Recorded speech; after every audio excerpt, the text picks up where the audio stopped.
Dear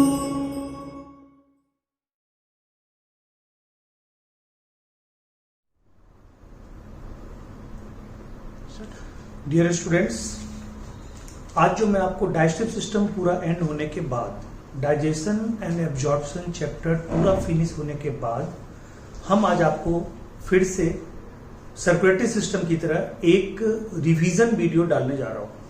ये revision video उस point को भी इंक्लूड करेगा जो एक्स्ट्रा पॉइंट है, जो एनसीईआरटी से अलग है बट क्वेश्चन में आता है। और ये जो वीडियो है ये नीट के लिए जिस तरह से इंपॉर्टेंट है, उसी तरह से ये वीडियो एनडीए के लिए इंपॉर्टेंट है, उसी तरह से ये वीडियो यूपीएससी के लिए इंपॉर्टेंट है। यानी कि जो भी जनरल साइंस का पेपर जिस भी एग्जाम में आता है, ठीक है, चाहे वो सीडीए का पेपर हो, चाहे वो एनडीए का पेपर हो, चाहे यूपीएससी का हो, बीपीएससी का हो, जिसका भी हो, पीसीएस का हो, सबके लिए ये टॉपिक बहुत ही ज्यादा इंपॉर्टेंट। जो कुछ मिसिंग पॉइंट है इस चैप्टर का वो इसमें इंक्लूड होगा और बहुत सारे छोटे छोटे पॉइंट्स भी इंक्लूड होंगे। तो ये जो चैप्टर का जो एक फिनिशिंग टच है, जो फिनिशिंग वीडियो है, वो है डाइजेस्टिव सिस्टम का। ठीक है, तो ये डाइजेस्टिव हमने कुछ दिन पहले आपको रिलीज किया था। ठीक है, वीडियो मैंने पोस्ट किया था। किसका? तो कहता है वो वीडियो किसका था? वो था सर्कुलेटरी सिस्टम के 100 पॉइंट्स, 50 to 100 पॉइंट्स। और ये जो है ये 50 to 100 पॉइंट्स हैं किसके? तो डाइजेस्टिव सिस्टम के। तो देखिए, जो भी मिसिंग पॉइंट होगा, जो भी इंपॉर्टेंट पॉइंट होगा, एनसीईआरटी से अलग होगा, उसको मैंने यहाँ पे इंक्लूड किया है। तो कुछ क्वेश्चन के रूप में भी है, कुछ ऐसे भी पॉइंट है, ध्यान दीजिएगा। मोस्ट एबंडेंट, देखिए हेडिंग जो है वो है digestive system important revision points, recap. ठीक है, यानी कि हम फिर से उसको रिकैप्चर करने जा रहे हैं जितने भी डाइजेस्टिव सिस्टम के इंपॉर्टेंट पॉइंट। अब देखिए, पहला क्वेश्चन है most abundant papillae of tongue. ठीक है, कहता है टंग पे सबसे जो इंपॉर्टेंट पेपली है टंग। ठीक है, टंग पे जो मोस्ट इंपॉर्टेंट पेपली है वो कौन सा है?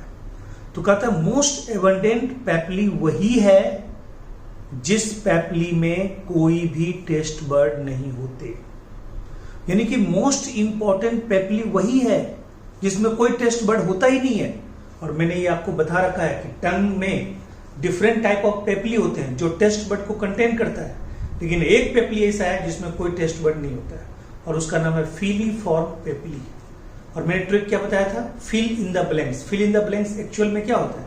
जब फिल इन द ब्लैंक्स लिखा रहता है तो वहां पे जो जगह रहती है उसमें कोई चीज फिल करना होता है, मीन्स वो क्या होता है? खाली होता है। तो यहाँ पे भी फीलीफॉर्म पेपली खाली होता है और वही सबसे ज्यादा होता है। तो बताइए, most abundant papillae of the tongue is, हम लोग क्या बोलेंगे? फीलीफॉर्म पेपली, फीलीफॉर्म पेपली। क्लियर है? और वही क्वेश्चन देखिए, वही सेकेंड स्टेप वाला दूसरे में दिया हुआ, papillae having no any taste bud. तो बताइए आंसर क्या होगा? यही होगा आंसर। ठीक है, तो बताइए दोनों क्वेश्चन का आपको आंसर मिल गया। पहला क्वेश्चन क्या था?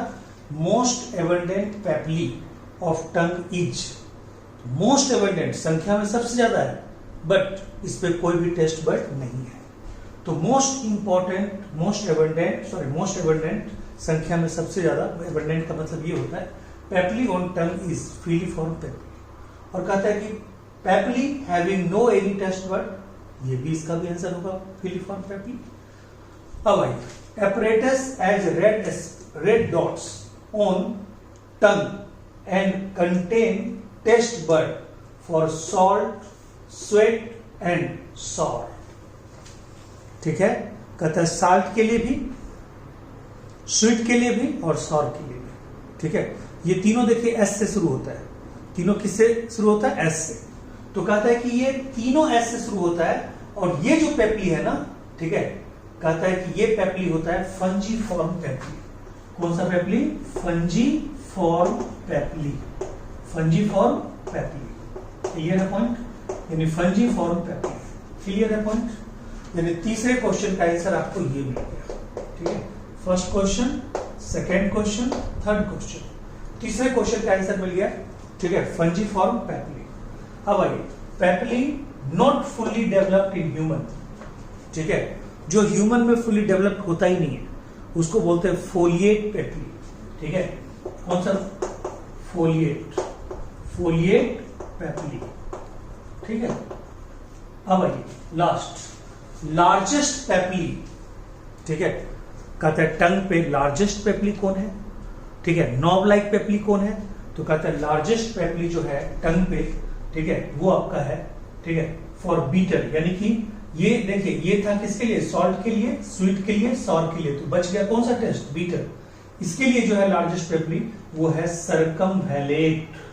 क्या नाम है? सर्कमवैलेट, सर्कमवैलेट। क्लियर है?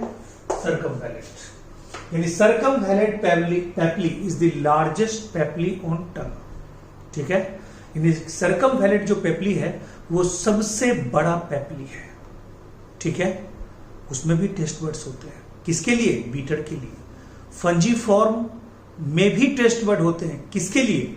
कहते हैं सार के लिए, सॉल्ट के लिए, स्वीट के लिए।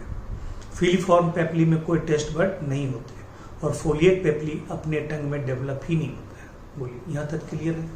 यानी कि टंग में फिर से आपको रिवाइज हो गया। अब आइए, यहां तक जो क्वेश्चन था वो एक ऑर्गन से था और वो क्या था? टंग से।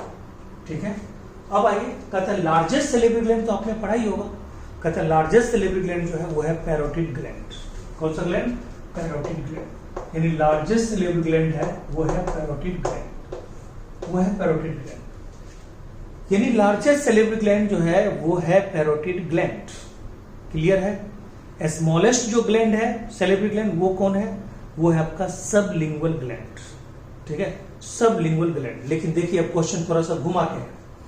कहता हाईएस्ट अमाउंट ऑफ सलाइवा, यानी कि टोटल जो सलाइवा होता है उसका 70% सलाइवा किससे निकलता है?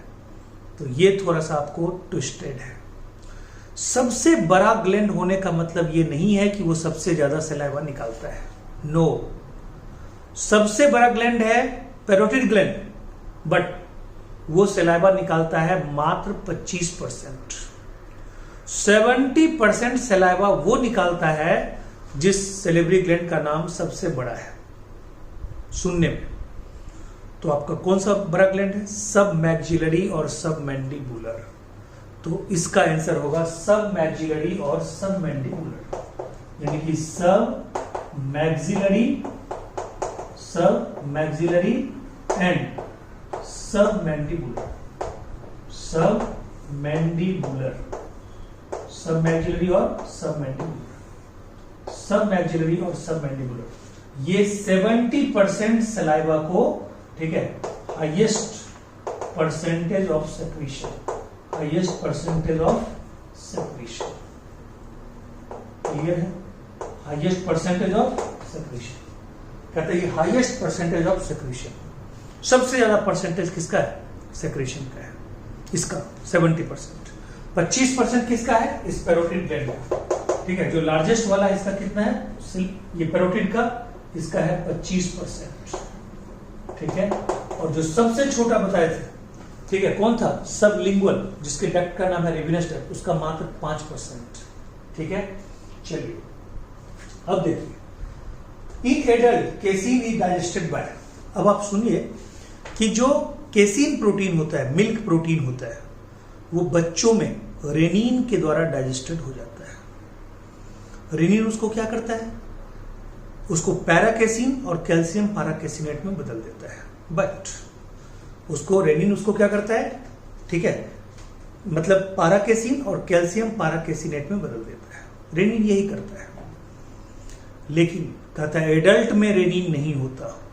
तो एडल्ट लोग जो, हम लोग जो, आप लोग जो दूध पीते हैं, ठीक है, उसके केसिन प्रोटीन को कौन पचाता है? क्वेश्चन ये है। तो आप कहेंगे पेप्सिन। कौन पचाएगा? पेप्सिन। यानी कि रेनिन का काम एडल्ट में पेप्सिन करता है।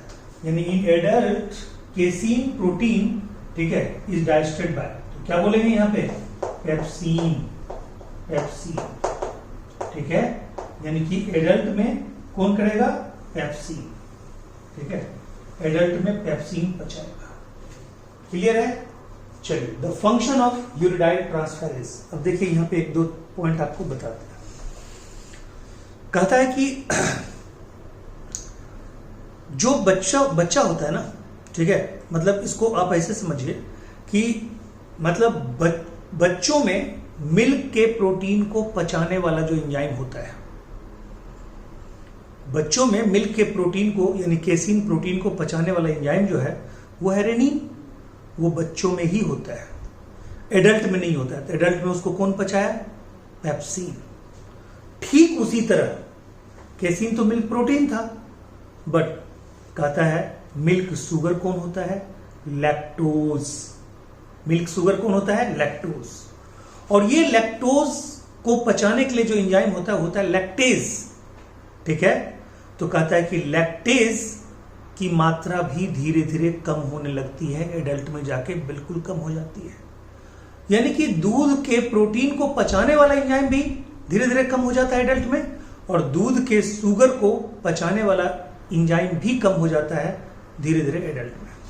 तो कहता है अगर एडल्ट में दूध के यानी मिल्क के शुगर को पचाने वाला एंजाइम कम हो जाए, इसका मतलब मिल्क ठीक से पचेगा नहीं और उसमें गैस बनेगा।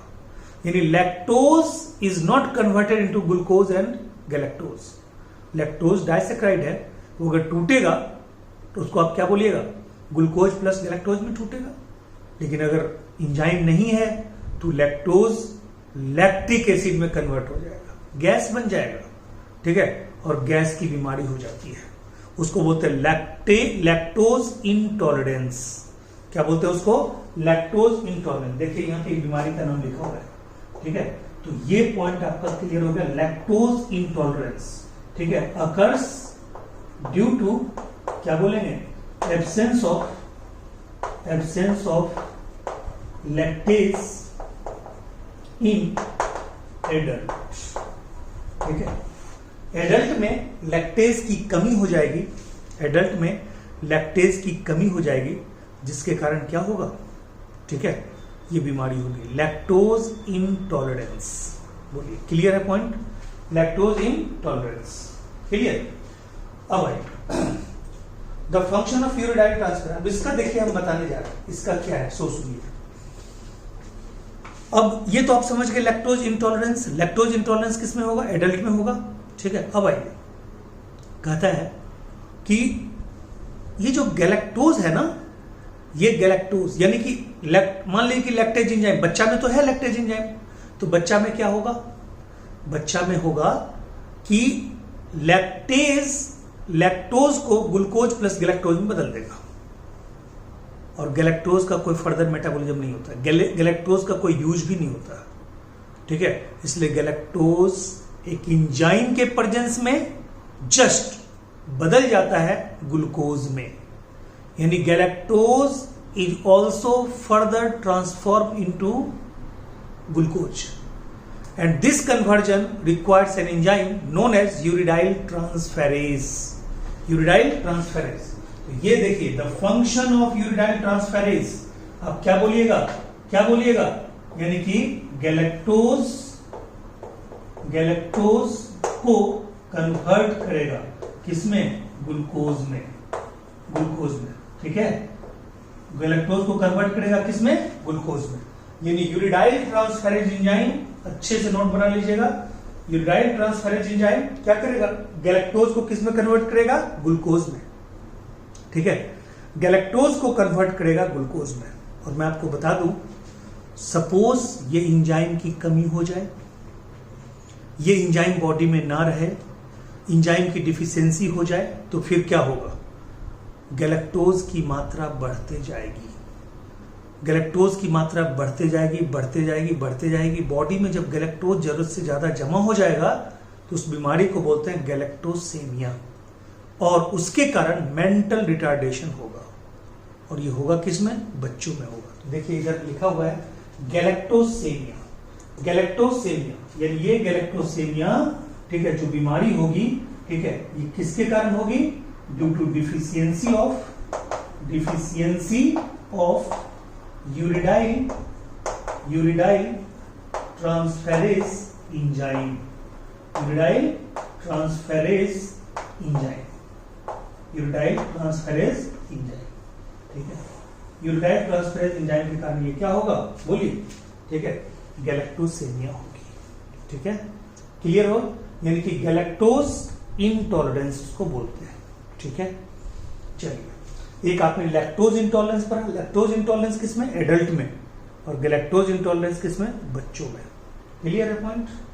चलिए, यानी कि यूरिनारी ट्रांसफरेंस का आप जान गए, पूरा का पूरा फंक्शन जान गए। अब आइए पीईएम, ठीक है, प्रोटीन एनर्जी माल न्यूट्रिशन, यानी कि प्रोटीन की कमी के कारण, प्रोटीन से जो प्राप्त एनर्जी होती है उसकी कमी के कारण जो बीमारी होगी, ठीक है, प्रोटीन एनर्जी माल न्यूट्रिशन, इंटॉलरेंस प्रोटीन एनर्जी माल न्यूट्रिशन, कुपोषण जिसको बोलते हैं, यानी प्रोटीन की कमी के कारण बॉडी के अंदर जो मेटाबॉलिक एक्टिविटी में कमी आती है, जो रेगुलर फंक्शन में कमी आती है, उसको बोलते हैं पीईएम। और ये पीईएम 1 से 5 साल के बच्चों में अलग होता है, और इन्फेंट में अलग होता है, और एडल्ट में भी अलग होता है। तो ध्यान दीजिए, यहाँ पे 2 आपको एनसीईआरटी ने चर्चा किया है, और ये चर्चा जो है वो नए बुक में है, जो 2018 में एनसीईआरटी आई है उसमें है। तो आप उसमें देखिएगा, बॉक्स में ये दिया है। तो कहता है ये है क्या?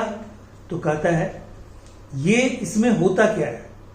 तो कहता है इसमें, ठीक है, एक्चुअल में होता क्या है कि बॉडी लिम्ब, हाथ पैर सब दुबला रहेगा, माउथ ओपन रहेगा, नेक पतला हो जाएगा, एब्डोमिनल कैविटी बड़ा हो जाएगा, ठीक है, कुछ भी करने का मन नहीं कर जाएगा, लेथार्जी जीवन लाइफ हो जाएगा, यानी कि ग्रोथ इंपेयर्ड हो जाएगा, ग्रोथ अफेक्टेड हो जाएगा।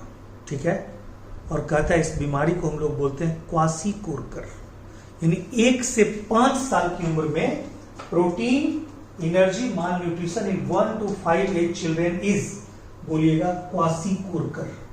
मैं इधर लिख देता हूं, उधर जगह नहीं है, क्वासीकोरकर,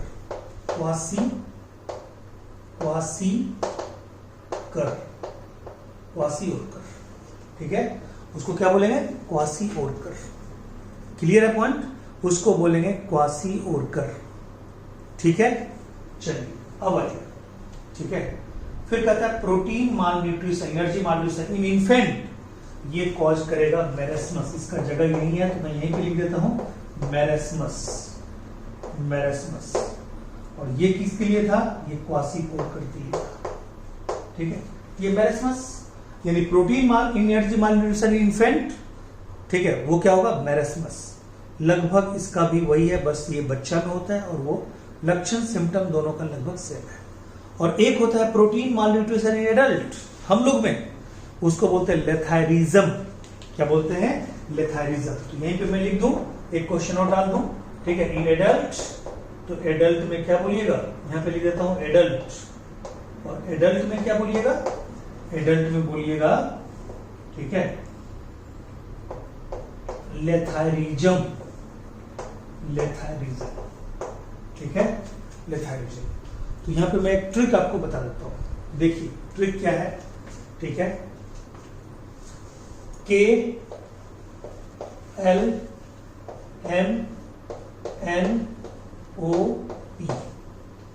ठीक है, नहीं आ रहा है, ठीक है, देखिएगा, मैं इधर एक ट्रिक बता देता हूं आपको, KLMNOP,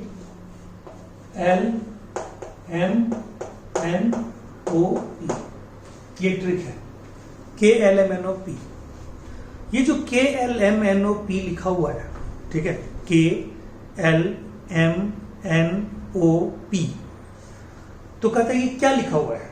KLMNOP कहता है K से क्वासीकोरकर, ठीक है, K से क्वासीकोरकर, यानी K से आप शुरू कीजिएगा, P पे चलिएगा। देखिए हम अपने नाम का शॉर्टकट लगाते हैं, पंकज कुमार का नाम शॉर्टकट लगाते हैं PK, ठीक है, PK भारद्वाज। तो PK में आप उल्टा चलिए, K से शुरू कीजिए, ठीक है, KLMNOP, और आना है आपको P तक। तो देखिए यहां पे K से, ठीक है, क्वासीकोरकर, क्वासीकोरकर, ठीक है, L से लेथायरिज्म, लेथायरिज्म, M से मैरेस्मस, मैरस्मस, एन से, ठीक है, NO यानी नो, यानी नो, यानी कि नो मतलब नहीं, ठीक है, एब्सेंस, और P मतलब प्रोटीन।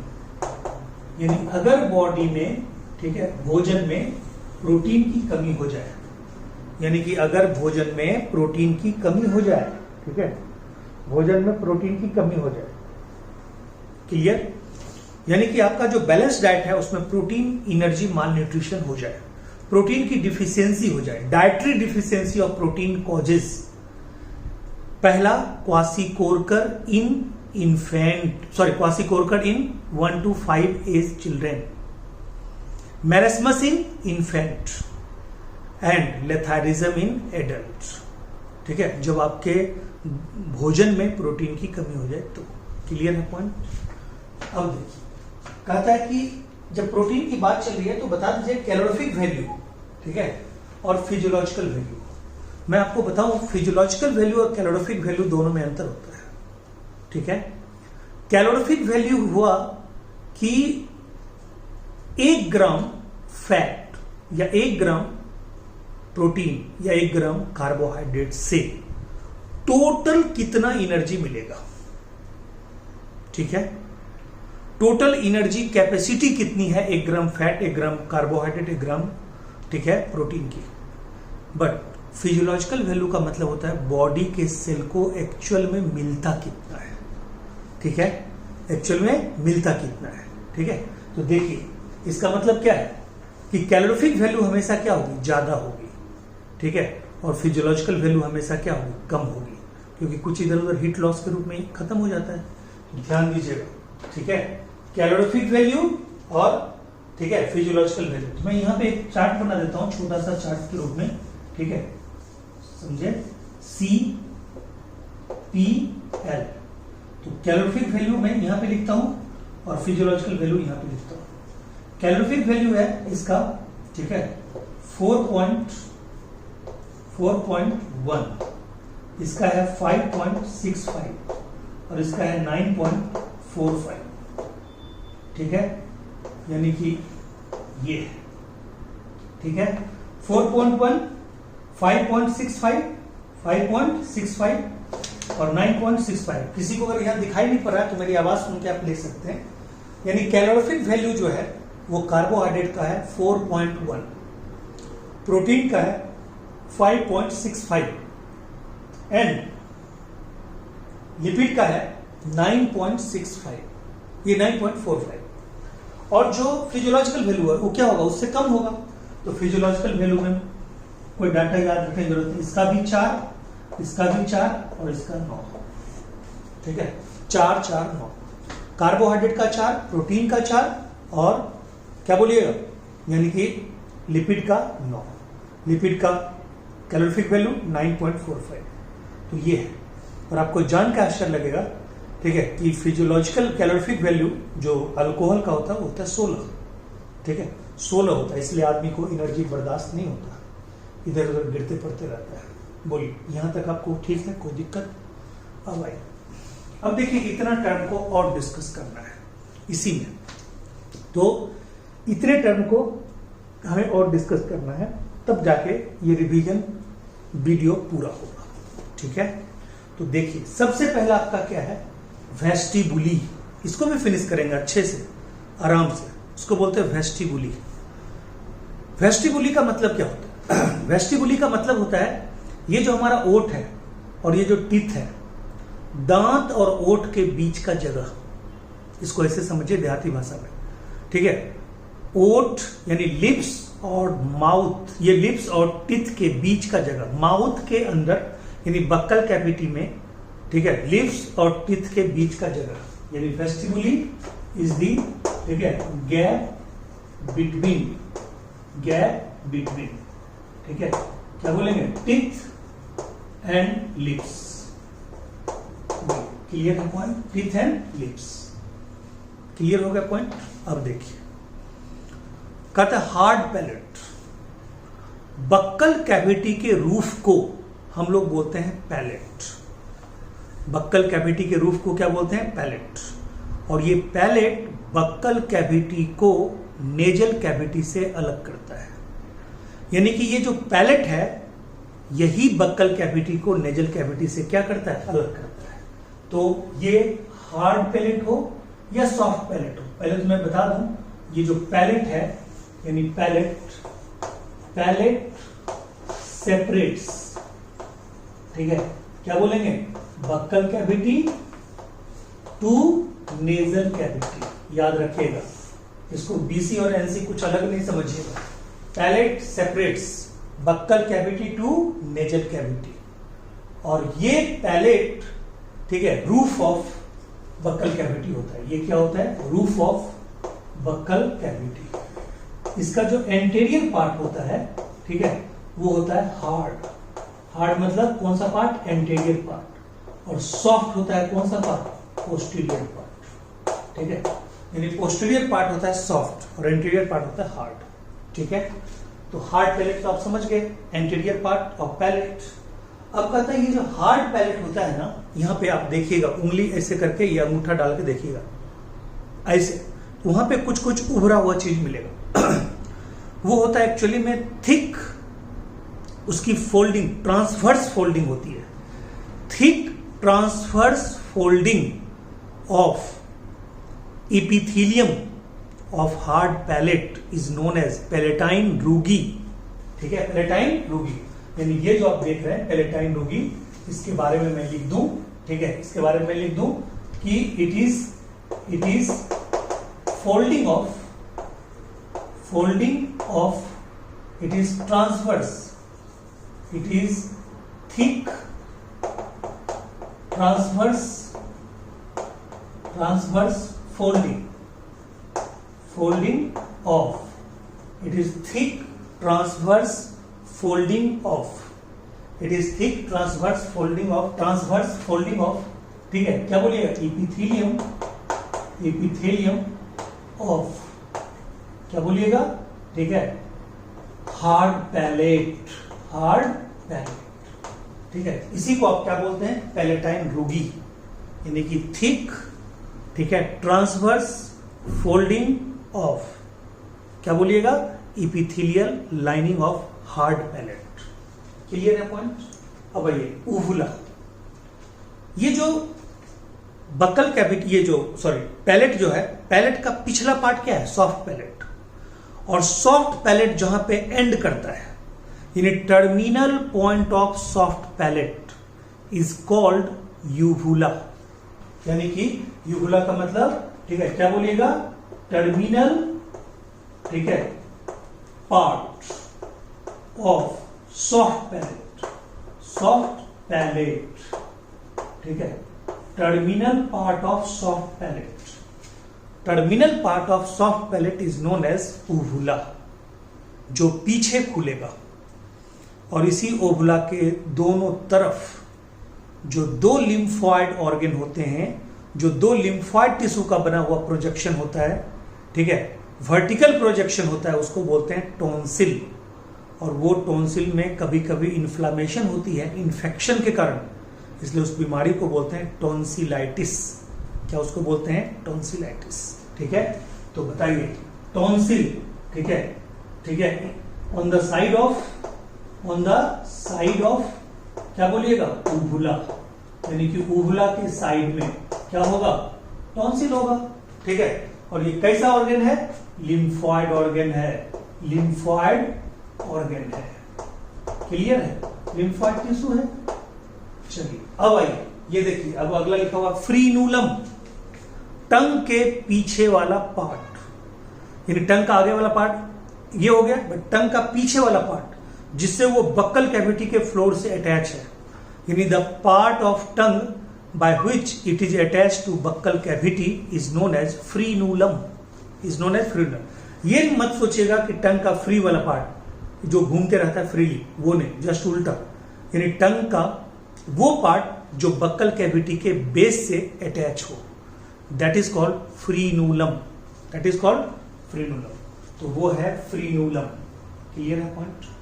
अब आइए कार्नेसियल, क्या है, कार्नेसियल। अच्छा, ये है कार्नेसियल। कहते हैं ये कार्नेसियल जो है ना, कार्नेसियल के बारे में मैं आपको बता दूं, ये कार्नेसियल कहता है कि लास्ट अपर प्रीमोलर, यानी कि ऊपर में अगर बात करते हैं, और किसका किसका सो सुनिएगा, टाइगर, लायन, डॉग, यानी जितने भी कार्निवोरस एनिमल हैं, इसका upper last premolar and lower first molar, यानी सबसे लास्ट प्रीमोलर के बगल में क्या होगा, फर्स्ट मोलर।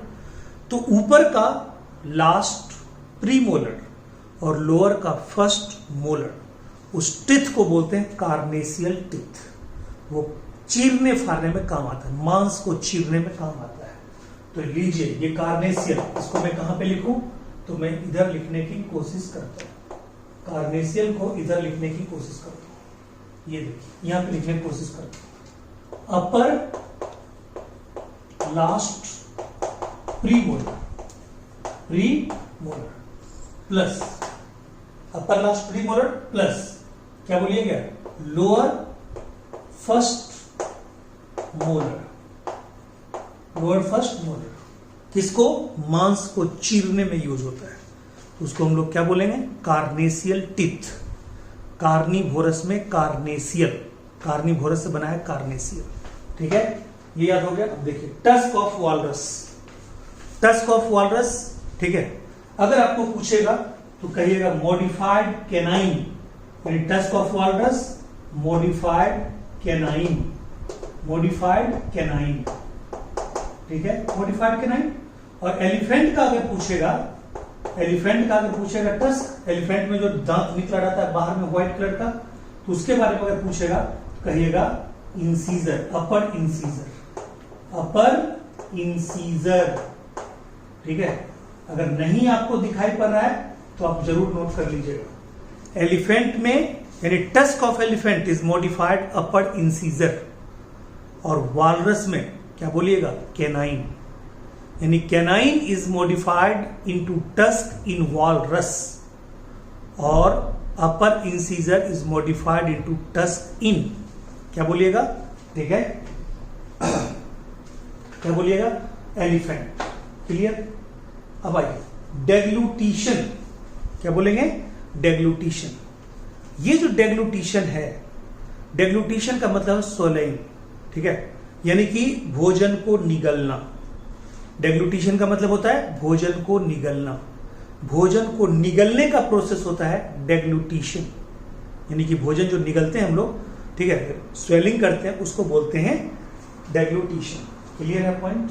अब आइए, कभी कभी क्या होता है कि जब आपके स्टोमक में एसिडिक भोजन की ज्यादा मात्रा होती है, तो एसिडिक भोजन की ज्यादा मात्रा होने के कारण वो गैस्ट्रोओसिफेजियल स्फिंक्टर को क्रॉस करते हुए रिवर्स डायरेक्शन में, ठीक है, वो लिक्विड ऊपर चला आता है ओसोफेगस में, और ओसोफेगस से नेक पार्ट, तो बड़ा आपको एक जलन सा महसूस होता है।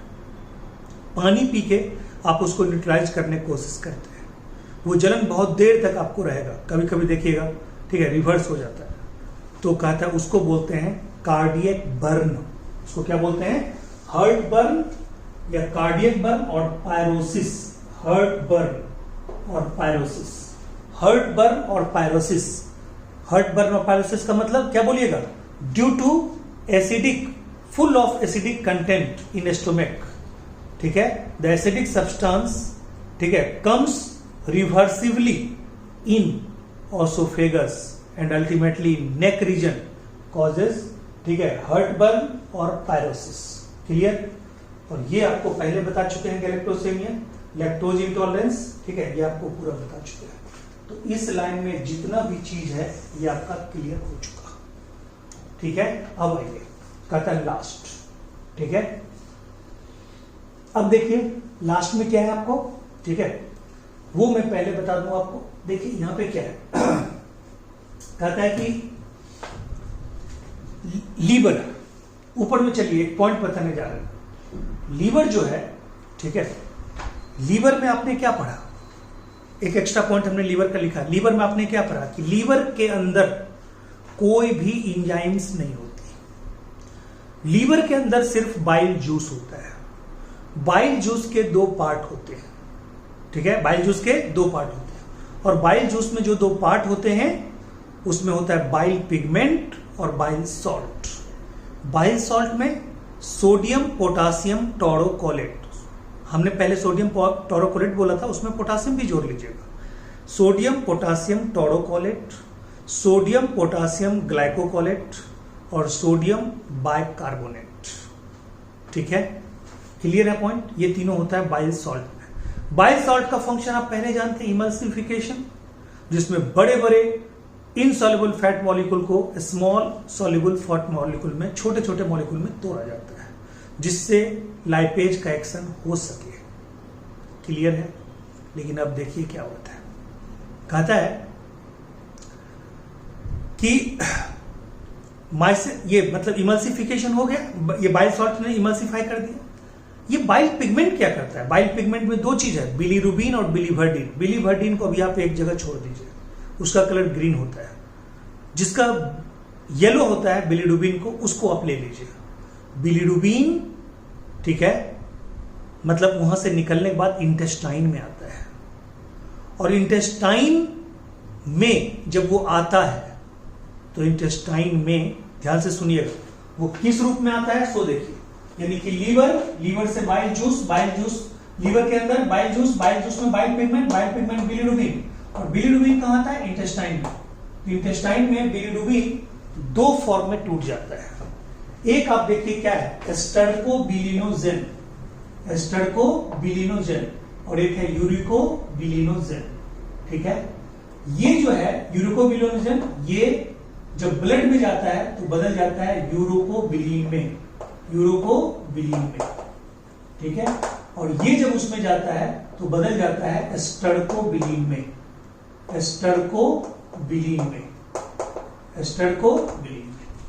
यानी एस्टर्कोबिलिनोजेन। जेन हटा दीजिए, यानी जब ये ब्लड में जाएगा, इंटेस्टाइन से कहां जाएगा? ब्लड में जाएगा, ठीक है। एक मिनट, ये जो एस्टर्कोबिलिन है वो ब्लड में नहीं जाएगा। एस्टर्कोबिलिन फेशियल मैटर के साथ मिलेगा, फैकल मैटर के साथ मिलेगा, यानी स्टूल के साथ मिलेगा, और स्टूल को कलर देगा, ठीक है। यानी एस्टर्कोबिलिनोजेन गोज विद फैकल matter, goes with undigested fecal matter, goes with a stool and give color to the stool. But यूरिकोबिलिन दूसरा पार्ट, बिलीरुबिन का दूसरा पार्ट इंटेस्टाइन में आने के बाद वो जाएगा ब्लड में, वो ब्लड में जाएगा अल्टीमेट, और ब्लड के द्वारा कहां जाएगा? किडनी में, और किडनी इस यूरिकोबिलिनोजेन को यूरिकोबिलिन में बदलेगा। ये जरूर नोट कीजिएगा, जो यूरिकोबिलिन है, यूरिकोबिलिनोजेन है, वो कहां जाएगा?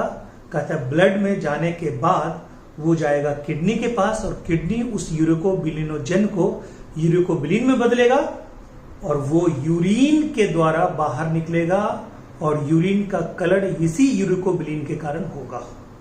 क्लियर है पॉइंट। अब आइए ऊपर का पॉइंट, यही देखिए, जो स्टूल है ना, कहता है यहां पे ये जो एस्टर्कोबिलिन है, कहते हैं इसमें एक पदार्थ होता है, उसको बोलते हैं कैटोल। क्या बोलते हैं? कैटोल। ये जो कैटोल होता है ना, ये होता है 3-मिथाइल इंडोल, KATOLE, ठीक है, ये होता है कैटोल। कैटोल को क्या बोलते हैं? 3-मिथाइल इंडोल। इसी के कारण स्टूल का वो गंदा स्मेल होता है, यानी स्टूल का जो गंदा स्मेल होता है वो कैटोल के कारण ही होता है, ठीक है, क्लियर। और मैं बता दूं, यानी कि जो यूरिन होता है उसका जो स्मेल होता है यूरोइड्स के कारण होता है। एक केमिकल होता है यूरोइड्स, उसके कारण होता है उसका यूरोइड्स। तो यहां पे अच्छे से आप नोट कीजिएगा, यूरिकोबिलिन, ये यूरिकोबिलिन में कन्वर्ट होगा किडनी में, जो कलर देगा, और उसका जो स्मेल होगा यूरोइड्स के कारण। ये एस्टर्कोबिलिनोजेन फैकल मैटर के साथ एस्टर्कोबिलिन में कन्वर्ट होगा, जो स्टूल को कलर देगा, लेकिन स्टूल का जो स्मेल होगा वो कैटोल के कारण होगा। क्लियर है पॉइंट। अब आइए हेमोरॉइड्स, ठीक है, जब रेक्टल वेन इन्फ्लाम हो जाए, प्रोलोंग्ड हो जाए, स्वेल कर जाए, ठीक है, रेक्टल वेन यानी रेक्टम में जहां पे स्टूल रखा रहता है उसका वेन, ठीक है, स्वेलिंग हो जाए, उसके वेन में एक्स्ट्रा ग्रोथ हो जाए, उसका वेन प्रोलोंग्ड हो जाए, ठीक है, इन्फ्लामेशन में आ जाए, तो उसको बोलते हैं हेमोरॉइड्स और पाइल्स। तो ये पाइल्स के साथ जब ब्लड आना शुरू हो जाए, ठीक है, स्टूल के साथ, ठीक है, तो उसको हम लोग बोलते हैं हेमोरॉइड्स। यानी पाइल्स का ही, ठीक है, डेंजरस रूप जो है वो है कौन? हेमोरॉइड्स। बोलिए, क्लियर है पॉइंट? ठीक है, यहां तक आपको कोई दिक्कत है? अब आइए, स्मॉल इंटेस्टाइन में चाहे डिओडिनम हो, चाहे जेजुनम हो, चाहे इलियम हो, वहां पे म्यूकस लेयर का फोल्डिंग होता है। हर जगह म्यूकस लेयर का फोल्डिंग होता है।